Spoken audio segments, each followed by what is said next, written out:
Hi ವೀಕ್ಷಕರೇ, ಇವತ್ತು ಒಂದು ಸಿಹಿಯಾದ recipe dry fruits ice cream.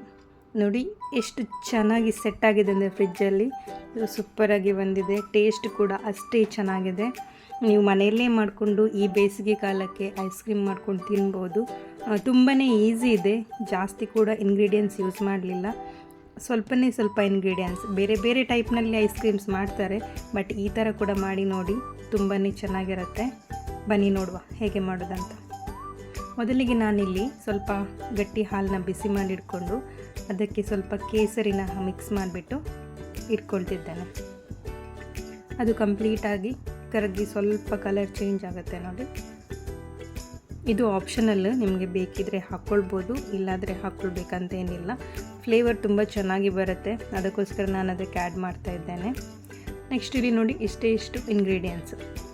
First ನಾನಿಲ್ಲಿ ಸ್ವಲ್ಪ ಕ್ಯಾಶ್ಯೂ ತಗೊಂಡಿದ್ದೇನೆ, 1 ಕಪ್ ಶುಗರ್, ಬಾದಾಮ್ ಕೂಡ ಜಾಸ್ತಿ ಏನು ತಗೊಳ್ಳಿಲ್ಲ, ನೆನೆಲಿಗೆ ಕೂಡ ಹಾಕಲಿಲ್ಲ, ಸ್ವಲ್ಪ ಪಿಸ್ತಾ. ಮತ್ತು ಇಲ್ಲಿ ಆ ಎಲ್ಲ ಡ್ರೈ ಫ್ರೂಟ್ಸ್ನ ಸ್ವಲ್ಪ ಸಣ್ಣದಾಗಿ ಪೀಸ್ಗಳಾಗಿ ಕಟ್ ಮಾಡಿ ಇಟ್ಕೊಂಡಿದ್ದೇನೆ. ಇಲ್ಲಿ ನಾನು ಫ್ರೆಶ್ ಕ್ರೀಮ್ ತಗೊಂಡಿದ್ದೇನೆ, ಅಮೂಲ್ನವರದ್ದು. ನೀವು ಯಾವುದೇ ಫ್ರೆಶ್ ಕ್ರೀಮ್ ಅದು ಕೂಡ ತಗೊಳ್ಬೋದು. 1 ಕಪ್ ಶುಗರ್ನ ಮಿಕ್ಸಿ ಜಾರ್ಗೆ ಹಾಕ್ಕೊಳ್ತಿದ್ದೇನೆ. ಸ್ವಲ್ಪ ಕ್ಯಾಶ್ಯೂ, ಬಾದಾಮ್ ಮತ್ತು ಪಿಸ್ತಾ ಅದರೊಟ್ಟಿಗೆ ಆ್ಯಡ್ ಮಾಡ್ತಿದ್ದೇನೆ. ನೆಕ್ಸ್ಟ್ ಇಲ್ಲೊಂದು 3 ಕಾಳು ಏಲಕ್ಕಿ ತಗೊಂಡಿದ್ದೇನೆ.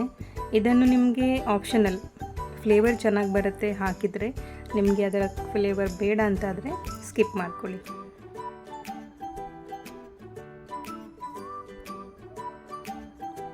ಇದನ್ನು ತುಂಬ ನಯಸ್ಸಾಗಿ ಗ್ರೈಂಡ್ ಮಾಡಿ ಇಟ್ಕೊಳ್ಳಿ. ನೋಡಿ ಎಲ್ಲ ಒಳ್ಳೆ ಪುಡಿಯಾಗಿದೆ. ಸೊ ಇದನ್ನು ಸೈಡಿಗೆ ಇಟ್ಕೊಂಡ್ಬಿಟ್ಟು ಒಂದು ಬೌಲಿಗೆ ನಮ್ಮ ಹತ್ರ ಇರ್ತಕ್ಕಂಥ ಫ್ರೆಶ್ ಕ್ರೀಮ್ನ ಎಲ್ಲ ಅದಕ್ಕೆ ಹಾಕ್ಕೊಳ್ಳಿ ನೀಟಾಗಿ. ಹಾಲಲ್ಲಿ ಕೂಡ ಮಾಡ್ಬೋದು, ಬಟ್ ಹೀಗೇನೂ ಐಸ್ ಕ್ರೀಮ್ ಮಾಡ್ಬೋದು ಅಂತ ನಾನು ನಿಮಗೆ ತೋರಿಸ್ತಿದ್ದೇನೆ. ಇದು ಕೂಡ ಒಳ್ಳೆ ಟೇಸ್ಟ್ ಬರುತ್ತೆ. ಸೊ ಕಂಪ್ಲೀಟಾಗಿ ಹಾಕ್ಕೊಂಡಾದ್ಮೇಲೆ ಇಲ್ಲಿ ನಾನು ಎಲೆಕ್ಟ್ರಿಕ್ ಬೀಟರ್ ತಗೊಂಡಿದ್ದೇನೆ. ಹ್ಯಾಂಡ್ ಬ್ಲೆಂಡರಲ್ಲಿ ಕೂಡ ಮಾಡ್ಬೋದು, ಸ್ವಲ್ಪ ಟೈಮ್ ತಗೊಳ್ಳುತ್ತೆ ಅಷ್ಟೇ. ಇದರಲ್ಲಿ ಕೂಡ ನೀವು ಮಾಡ್ಬೋದು ಎಲೆಕ್ಟ್ರಿಕ್ ಬೀಟರ್ ಇಲ್ಲದವರು. ನಾನಿಲ್ಲಿ ಸ್ವಲ್ಪ ಬೇಗನೆ ಆಗಲಿ ಅಂತ ಎಲೆಕ್ಟ್ರಿಕ್ ಬೀಟರ್ನ ಯೂಸ್ ಮಾಡ್ತಿದ್ದೇನೆ. ಇದನ್ನು ನೀಟಾಗಿ ಬ್ಲೆಂಡ್ ಮಾಡ್ಕೊಳ್ಳಿ. ಅದು ಕ್ರೀಮೆಲ್ಲ ಫ್ಲಫಿ ಟೈಪ್ ಆಗಬೇಕು, ಅಲ್ಲಿ ತನಕ ಅದನ್ನು ಸ್ಲೋಯಿಂದ ಹೈ, ಅಂದರೆ ಸ್ಟಾರ್ಟಿಂಗ್ ಸ್ಲೋಯಿಂದ ಹೈ ತನಕ ತೊಗೊಂಡೋಗ್ಬಿಟ್ಟು ನಿಮಗೆ ಅದನ್ನು ಚೆನ್ನಾಗಿ ಫ್ಲಫಿ ಬರೋ ತನಕ ಬ್ಲೆಂಡ್ ಮಾಡ್ಕೊಳ್ಳಿ.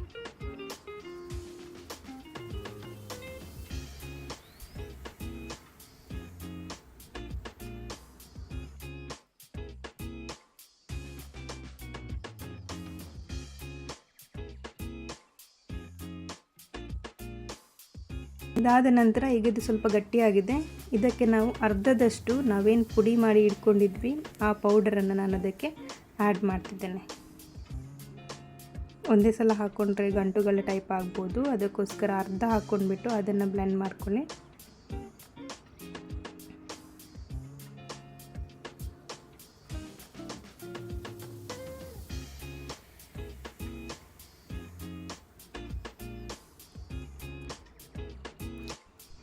ಕೇಸರಿ ಹಾಕ್ಕೊಂಡ್ಬಿಟ್ಟು ಹಾಲಿಟ್ಕೊಂಡಿದ್ದೀವಿ ಅಲ್ಲ, ಅದನ್ನು ಇದಕ್ಕೆ ಆ್ಯಡ್ ಮಾಡಿ. ನೋಡಿ ಈಗ ಸ್ವಲ್ಪ ನೀರು ಟೈಪ್ ಬಂತಲ್ಲ,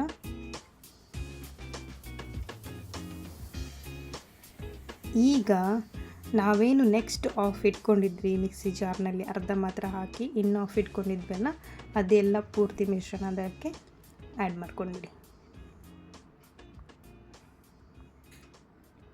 ಸ್ವಲ್ಪ ನಾವು ಕಟ್ ಮಾಡಿ ಇಟ್ಕೊತಿರೋ ಡ್ರೈ ಫ್ರೂಟ್ಸ್ನ ಕೂಡ ಅದಕ್ಕೆ ಆ್ಯಡ್ ಮಾಡ್ಕೊಳ್ಳಿ.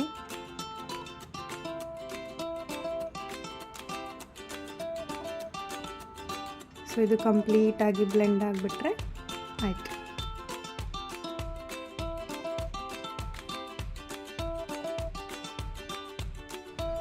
ಇದೀಗ ಕಂಪ್ಲೀಟಾಗಿ ರೆಡಿಯಾಗಿದೆ. ನೋಡಿ ರೆಡಿಯಾಗಿದೆ. ಈ ಮಿಶ್ರಣನ ನಾನು ಒಂದು 3 ಗ್ಲಾಸ್ ತಗೊಂಡಿದ್ದೇನೆ. 2 ನಮ್ಮ ಟೀ ಗ್ಲಾಸ್, ಇನ್ನೊಂದು ಗ್ಲಾಸನ್ನು ತಗೊಂಡ್ಬಿಟ್ಟು ಅದಕ್ಕೆ 3ಕ್ಕೂ ಈಕ್ವಲ್ ಆಗಿ ನಾನು ಹಾಕ್ತಾ ಇದ್ದೇನೆ. ನಮಗೆ ಕುಲ್ಫಿ ಮಾಡೋ ಸೆಟ್ ಬೇಸೇ ಬೇಕು ಆ ಥರ ಏನಿಲ್ಲ. ಮನೆಯಲ್ಲಿ ಯಾವುದಂತೂ ಗ್ಲಾಸ್, ಸ್ಟೀಲ್ ಗ್ಲಾಸ್ಗೆ ಕೂಡ ನಾವು ಹಾಕಿ ಇಡ್ಬೋದು. ಸೊ ಈಗ ಎಲ್ಲ ಹಾಕ್ಕೊಂಡ್ಬಿಟ್ಟು ಅದರ ಮೇಲೆ ಸ್ವಲ್ಪ ನಾನು ಡ್ರೈ ಫ್ರೂಟ್ಸ್ನ ಹಾಕ್ತಾಯಿದ್ದೇನೆ. ನೋಡಿ, ಇದು ಕಂಪ್ಲೀಟಾಗಿ ಡ್ರೈ ಫ್ರೂಟ್ಸ್ ಹಾಕಿದ ನಂತರ ನಮ್ಮ ಹತ್ರ ಯಾವುದಾದ್ರೂ ಬಟರ್ ಪೇಪರ್ಸ್ ಏನಾದರೂ ಇದ್ದರೆ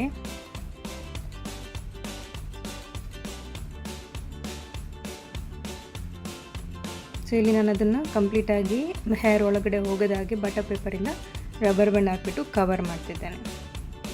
ಸೊ ಈ ಥರ ಕವರ್ ಮಾಡಿಬಿಟ್ಟು ಫ್ರೀಝರ್ನಲ್ಲಿ ಸೆಟ್ ಆಗಲಿಕ್ಕಿಟ್ಟರೆ ಐಸ್ ಕ್ರೀಮ್ ರೆಡಿಯಾಗಿ ಹೋಗಿಬಿಡುತ್ತೆ.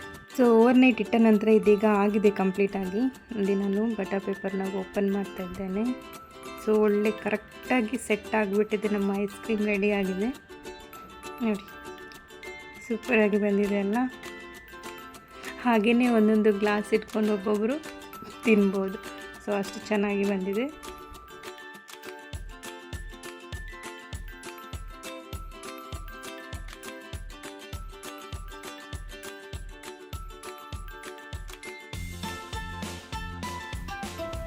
ಇವತ್ತಿನ ನನ್ನ ಈ ವಿಡಿಯೋ ನಿಮಗೆ ಇಷ್ಟ ಆಗಿದ್ದರೆ ಸಬ್ಸ್ಕ್ರೈಬ್ ಮಾಡೋದನ್ನು ಮರಿಬೇಡಿ.